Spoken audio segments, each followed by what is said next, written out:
სადება მასშტაბური საერთაშორისო დონის ღონისძიებისთვის მაისის პირველ ნახევარში საქართველოს ევროპის რეკონსტრუქციისა და განვითარების ბანკის კონფერენციას პირველად უმასპინძლებს. მასპინძელი ქვეყნის სტატუსი, რომელიც ჩვენმა ქვეყანამ შარშან მოიპოვა, სპეციალური საკონფერენციო ცენტრების მოწყობას გულისხმობს. პარლამენტის თბილისის შენობის ნაწილი და მოსწავლე ახალგაზრდობის სასახლე სწორედ ამ ტერიტორიებზე მიიღებენ მსოფლიოს ათეულობით ქვეყნის მსხვილი საინვესტიციო კომპანიების დელეგაციებს. სტუმრების მისაღებად კონფერენციისთვის შერჩეულ შენობებში სარეაბილიტაციო სამუშაოები უკვე დაწყებულია. ეს არის ინტერიერის გადასახადის პირდაპირ ზედაორი. ზედაორი დინი არის შეხვედრებისთვის სხვადასხვა კონფიგურაციით. ოთხიდროებითი ნაგებობა თბილისის პარლამენტის შენობის ეზოში იბიარდის მსოფლიო კონფერენციისთვის შენდება. ასაწყობი ნაგებობები სხვა ღონისძიებებისთვისაც გამოიყენება, რადგან ის მრავალჯერადი კონსტრუქცია. ევროპის რეკონსტრუქციისა და განვითარების ბანკის საერთაშორისო კონფერენციაში, რომელშიც 64 ქვეყნის მაღალი რანგის დელეგაციების და ბიზნეს კომპანიების წარმომადგენლები მიიღებენ მონაწილეობას, სწორედ ამ საკონფერენციო ცენტრებში გაუმასპინძლდებიან.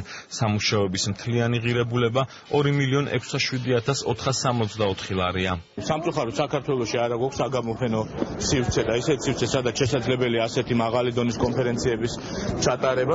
60-ზე მეტი ქვეყნის მაღალი დონის დელეგაცია ჩამოვა, პლუს ჩამოვა 2000-მდე წარმატებული ბიზნესმენი, გაიმართება ბიზნეს ფორუმები, შესაძლებლობა გვექნება, რომ კიდევ ერთხელ გავასწოროთ ჩვენი შესაძლებლობები. ერთი კვირის განმავლობაში აი ამ ეზოში ამ ეზოსკენ იქნება მომართული მთელი მსოფლიოს ბიზნეს წრეების ყურადღება. ის ძირითადი მარშრუტები, სადაც იმოძრავებენ კონფერენციის მონაწილეები, კეთდება ჩვენი მხრიდან და მიმდინარე რეაბილიტაცია utardeba, დაწყებული აეროპორტის გზიდან დასრულებული რუსთაველის გამზირით. ბიზნეს და საინვესტიციო კომპანიების წარმომადგენლებისთვის მთლიანად პარლამენტის C-კორპუსი იქნება განკუთვნილი, იცვლება ინვენტარი, კომპიუტერული ტექნიკა და 491 კარი, რომლის ღირებულებაც 895.919 ლარია.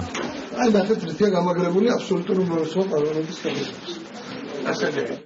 მთავრობის დადგენილებით უცხოეთიდან დაქირავების ნაცვლად ასევე გადაწყდა 67 Toyota Camry-ის ავტომანქანის შესყიდვა, რომელიც აღნიშნული კონფერენციის შემდეგ ახალგაზრდული ოლიმპიური ფესტივალის ფარგლებში იქნება გამოყენებული. ქირის საფასური 3,9 მილიონ ლარს შეადგენდა, ყიდვა კი ბიუჯეტს 4,17,475 ლარი დაუჯდა. ის ადამიანები, რომლებმაც პრეზიდენტის და პარლამენტის სასახლის აშენებაში მილიარდი დახარჯა, იმისთვის რომ 2000 ბიზნესმენი ჩამოვიდეს და საქართველოს გახდეს მსოფლიო ბიზნესის ცენტრი, ამ თანხის დახარჯვაზე და მით უმეტეს ეს არ არის ის თანხა, რომელიც უბრალოდ დაიხარჯება და გაქრება. ეს არის თანხა, რომელსაც 100-ჯერ და 1000-ჯერ მეტი ინვესტიცია მოყვება.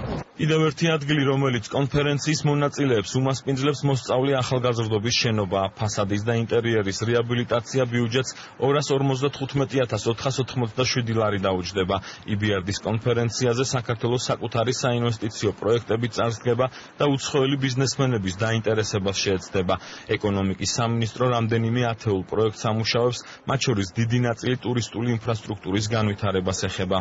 მინდა გამოვყო საინვესტიციო ფორუმი, ანუ მასპინძელი ქვეყნის საინვესტიციო ფორუმი, რომელიც ოფიციალურ პროგრამაში ზიზდა განსაკუთრებული ყურადღება დაერთმობა. არაერთი ცნობილი ბიზნესმენი ეწევა ქვეყანას, რომელიც ის გააკეთებენ პრეზენტაციას საქართველოს შესახებ და წარმოაჩენენ ჩვენს ქვეყანას უკვე მათი გამოცდილებიდან გამომდინარე. 1993 წლიდან ამ შენობას არანაირი რეაბილიტაცია არ ჩატარებია. ნამდვილად მნიშვნელოვანია, რომ ეს მოხდა ღონისძიების ნუსხაში და იგი ღონისძიებები იბიარდის სწორედ აქ გაიმართება და ეს ყველაფერი დარჩება ბუნებრივია აღმოსავლეთ ახალგაზრდობის საკუთრებაში ავტომატურად. ევროპის რეკონსტრუქციისა და განვითარების ბანკის კონფერენცია თბილისში 13-15 მაისს გაიმართება, რომელსაც საქართველოს პრემიერ-მინისტრი გახსნის. ღონისძიებას თითქმის ყველა წამყვანი საერთაშორისო მედია საშუალება გააშუქებს, მედიატორი კი CNN-ის წამყვანი იქნება. იბიარდის კონფერენცია გასულ წელს პოლონეთის დედაქალაქ ვარშავაში ჩატარდა.